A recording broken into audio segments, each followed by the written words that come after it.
Good evening, ladies and gentlemen, or brothers and sisters in Christ. My name is Rhonda. If you do not know me, here on this podcast at TTK Mass and Feed from His Basket, that is the love from above. Well, reflecting back on Not All Monsters Look Alike by Joe Navarro. They can be dressed up in many ways. Absolutely.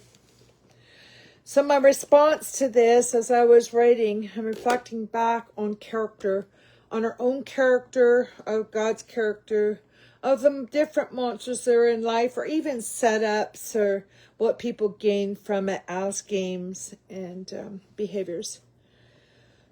In Proverbs 22:1, Mr. Joe Navarro, person's name or their character or their sum total of a person's character is most important.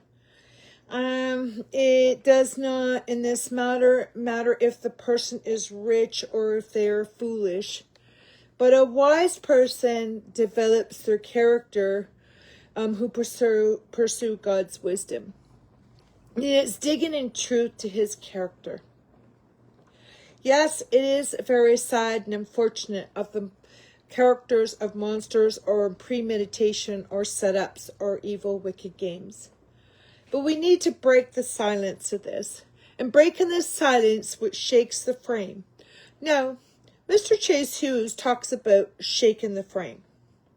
Even as you go to a restaurant and change the order up a bit. But we want to shake this frame into a new discovery. In Proverbs 10, it says, wise men. This is reflecting on Proverbs 10, and wise man gives life to another. So I would give life to another. I would destroy another. And a foolish man lies and is deceitful. Okay, they're deceived. So we are prone to speak without thinking. Even in the character of, as to say, when Pastor Veith was talking about that the prophecies had already been spoken, he was giving you a sum up of, from 27 AD to now of all the prophets been spoken to, but he doesn't know what day. And he's saying that, I don't know what day Jesus is coming back. He's just giving you information. Now, from the truth. So, we might want to use our own characters and speak without thinking. And we are prone to do this. We are prone to speak without thinking. This understanding is, and practice helps us as we practice, that we can be slow to speak, quick to listen, and slow to anger. This is to the response to All Monsters Don't Look Alike by Joe Navarro. In this, I needed to understand, that wasn't really hard to understand as far as foolish men or deceitfulness, because we've all done our own time in wrongdoing. But it's whether we keep that mask on all the time, or have we had our lives changed? It's speaking without thinking. It can be very dangerous, and again, it puts us in a position of distraction or destruction. But I should ask for forgiveness to those I do hurt. And we hurt. But have God to help us, to enable us to study in alignment, in diligently in truth. To respect his ways. So some reject his love and they reject his grace. And anger is a human emotion. And pride is self-deception. And angry for the right reasons. We could be angry for the right reasons. And that is a righteous anger. But we also have anger for the wrong reasons, which can lead to vengeance, which gives you a monster. Now, the rod of a parent, or the rod of way the Lord talks about it, is a painted picture of human behaviors. And it should be done by restoring another person or a child, but not by using a rod to cause sin or harmful behavior. And talks about this in Proverbs 13, because anger in human pride is distraction and destruction. So wildfire or peace fire, I speak of Job because it is a topic that I have went into my studies, and I did get papers in it.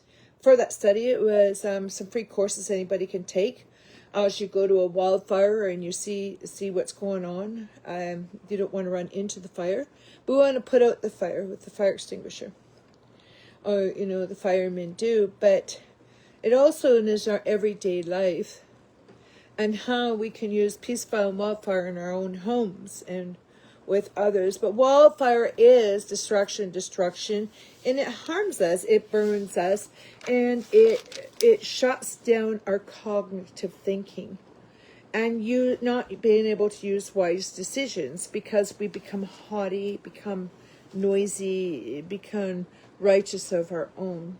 I don't have that all down here, but instead of knowledge that is needed in peace fire.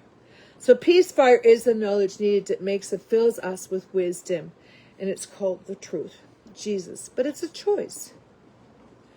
The plans and decisions seem right by humans often lead us to destruction, but God knows best. So following our own ideas can lead us to plans and decisions that can be destruction or harm others. And sometimes, as Chase talks about, that we would pick a partner who resembles a parent, just so you could have the lead role over that, where you never had the lead role. And it's a way of gaining control. But we need to let go of these ideologies, and to know that we can cause harm, that love is there. So the Israelites, they thought that it was fine. They made bad decisions, and they suffered the consequences in their life. So wisdom is lacking there. Well, some people are influenced by others and need to be right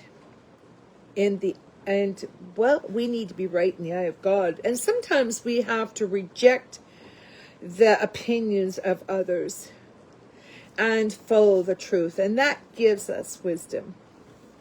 So the Israelites, they had that tower that was protecting them in the ancient history. And it wasn't that long ago, but actually what it was strong and secure, and it withstood the enemies. It withstood the enemy's attack. And reserving, to understand, being directed in the right direction, but resenting God's character, his wisdom, is what happens to us. It is the truth, but it's a choice that we make.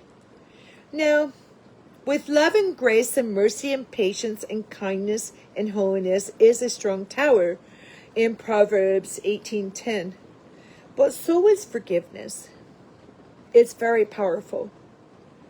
And when you can forgive, forgiveness isn't saying, okay, go and harm somebody. But forgiveness is letting the other person know, hey, you know what? I don't know how far the sin would be, but in ways that, hey, I had a heart that wasn't changed too.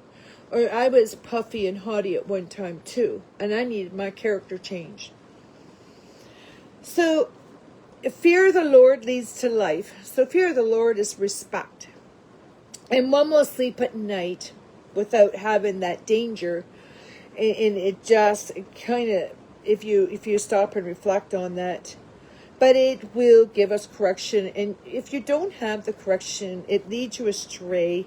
And it takes you away from the words of knowledge in Proverbs 23 and 27. Proverbs 19:23. So, in monsters that are out there that have attacked the hearts, and they're what they call demons. And if we're in a haughty position of self-destruction, we cause others to be distracted and cause destruction, And our generosity is very important in our life, in our walk in wisdom, and also points in our life of gives direction and a compass of direction. So let's say you had a friend that you used to like hanging around with, and you got into some money, and all of a sudden that person's not good enough for you. What does that tell you about your character? So we need to do a self-reflection. All of a sudden they're not important anymore. You are. Genuine love holds each other, and it gives accountability. Okay. Direction holds a man and a woman together. It's called family. Your children. Wisdom that holds that house together, rather than responding to each other in anger, which doesn't find real ways in love, but it needs real ways in love. Alignment, peace in home, genuine love. It is a tool used like iron that can serve to sharpen an axe. Well, it sharpens each other. Iron sharpens iron. But a stiff neck, it is a posture of pride. Now, I know you're sorry to hear that, Joe. And I am too. I'm sorry that I'm sad that people's hearts were in that position or wanted to teach lessons into destruction for their own gain, to feel like that they're important to be a teacher of pride. But if we look at this framework, these are pictures and moments that we can have changed in our life of God's character. And that's called in love, dignity, and worth. And once we realize that that is God's framework, that shakes that window, shakes that framework, and we remove our pride and quit saying to ourselves, well, we did it to teach a person. How about letting that go, or letting go of the, hiding behind a mask of identity? Those changes our beautiful framework, and it resets us. And that equals love. That's my reply to the monsters, Joe. I don't have condonement. I don't condone. I don't care if someone is teaching you lessons or not. They can come talk to you. They can come and learn from you as much as from them in truth. And it's the Word of God that molds us and gets us humble. But you need to be in it often. And when you're not, we start to slip away and we do not use God's character. We end up using our own. And so we might think it's right. But doing it man's way leads to distraction, and destruction is very hurtful. You see, that's where it leads to a lot of spiritualism too in monsters. And to their own character. And what their belief is in the truth. But God's love does not stumble. It does not harm. Does not cause tribulation. It does not stir up any kind of strife. It gives a framework that gives us peace and joy and love, so that we don't have to wear this crazy identity hiding behind wigs and dresses or glasses or makeup, but be who we are and just being able to come together. You want to do something to help somebody, you need to go talk to them. Joe, man's way is very destructive, and it can cause a lot of damage. And even if the character of the person, they call them the devil in disguise. Oh, yes, you are the devil in disguise. And I don't find those kind of jokes funny. My humor isn't like that. Okay, I don't have humor like that. So when things are destructive to me, or people are hiding behind wigs or dresses and their males and all this, I'm not good with it. I can see if people do it because they don't want people to know who they are, like, for a benefit of a good reason, but not for benefit for a bad reason. And that's where if you don't know somebody's identity and a direction, you're not going to trust it, especially if there's any kind of monster work done to somebody. So the framework that is set in here, that as we talked about in the past, I think it's very important. That's the framework that I was given direction from the truth that I want my children to see through in me. So they don't get in a trap of these monsters. That as soon as they recognize these monsters from now on, that they won't get tripped up, that they'll block it right away, or they will not allow it in their life and control them. Because these are like satanic type of cults. And it's very dangerous. I know. I've been dealing with them for 5 years. I never joined a cult, a dangerous cult or anything. I never joined a Scientology. I never joined a Freemasonry. I never joined a spiritualism. I never joined anything. I actually walked away and do my studying at home. I don't bother people. I don't go in and gang stalk them. I don't go into their personal life. I don't distract or distract. I'm on my own business. And I reflect on what I look like and my character, who I am. Because I know what it's like in the old. Now here comes the new. And so the way I do it is getting in the Word. And it keeps me right. It keeps me humble, and it gives me direction. And also, because if you don't have it in you, and you're wandering off, right? It's not making you a goody two-shoes. It's not making you weak and stupid and naive. It makes you stronger, and your eyes are open to this. So this is my reply to Not All Monsters Look Alike. And thank you for listening, Joe. Sending my love out. And God bless.